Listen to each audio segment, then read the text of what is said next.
Og'riq hammamizda bir xil, xavotirga o'rin yo'q. Farzand tarbiyasidagi muammolar bo'yicha.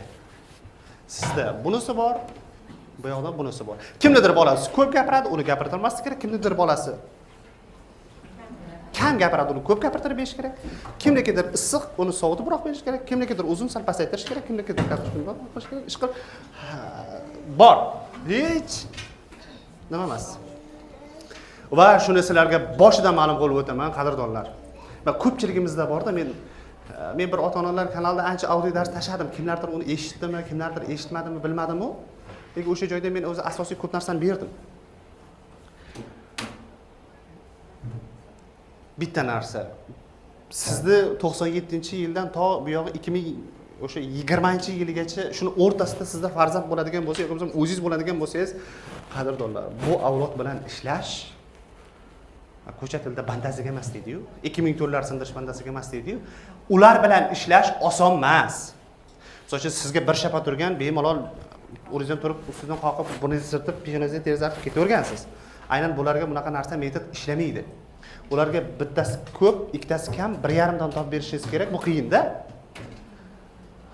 Z avlod shunaqa. Bitta ustoz doim aytadi, bularda bashar ko'rmagan. Ya'ni bunday avlodni ko'rmagan. Ya'ni avvalgilardagi qanaqa bo'lgan desangiz, sizni ota-onangiz ota-onasidan o'rgangan metodikani sizga qo'llasa ishlagan.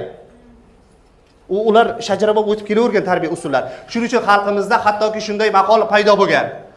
Bitta bolaga 7 ta mahalla ota-ona degan gap bo'lgan. Hozir o'zimizda bolamizga ota-onalar qila olmayapmiz endi. 7 ta mahalla navridagi bola u menimcha fantastik gap bo'lsa kerak bu.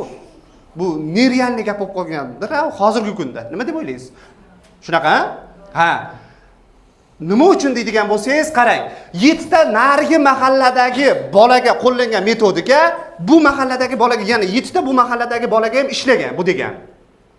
Bo'ldi. Bir tepki bo'lgan bo'lsa, bir tepki ishlagan. Ho'y degan bo'lsa, ho'y ishlagan. Bu ishlagan. Hozirgilarga bu narsa ishlamaydi. Chunki aytayapman-ku, hozirgilarda ustoz ta'kidlaydi har doim, bularda bashar ko'rmagan bu avlod, Z avlod. Chunki shuning uchun siz ikkilanib qolyapsiz. Shuning uchun siz shoshib qolyapsiz. Chunki sizda bu bo'yicha, bu avlodni tarbiyalash bo'yicha metodika yo'q. Bitta narsa, 2020-yildan bu yog'iga ona bo'layotganlar boshqa qiladi. Bularga muammo emas. Chunki sizdagi metodni oladi bular ma'lum muddatda. Ularga uncha qiyin bo'lmaydi. Chunki ular o'shalar bilan deyarli fikrlash doirasi boshqasi bir xil bo'laveradi. Shuning uchun hozir bir so'z bilan aytganda ikki avlod o'rtasida jang ketyapti-da. Men xosatan mana kecha ham 20 ta o'quvchini bitirtirdim. O'quvchilarim aynan 13 yoshdan to 20 yoshgacha edi. Oxirgisi 18 yosh edi. Birinchi kelganligidagi holati bilan oxirgi holati va oxirgi ota-ona bilan munosabatini ko'rsa, osmon bilan yercha farq bor-da.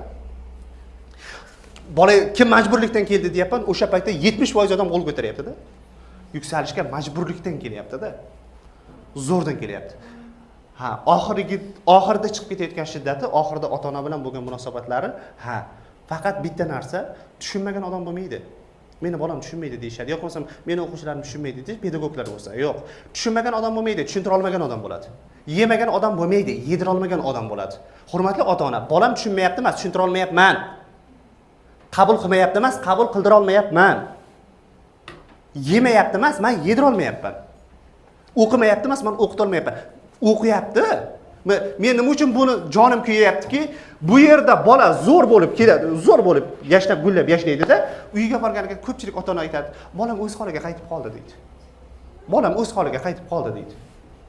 Qaytadi-da. Qaytadi-da.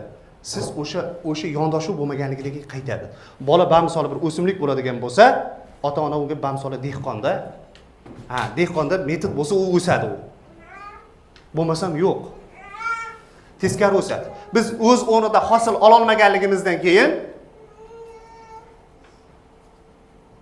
biz kimni ayblayapmiz? Bolani ayblayapmiz. O'zi yaxshi emas. Men shuncha suv quyayapman, suvni xato quyapsan.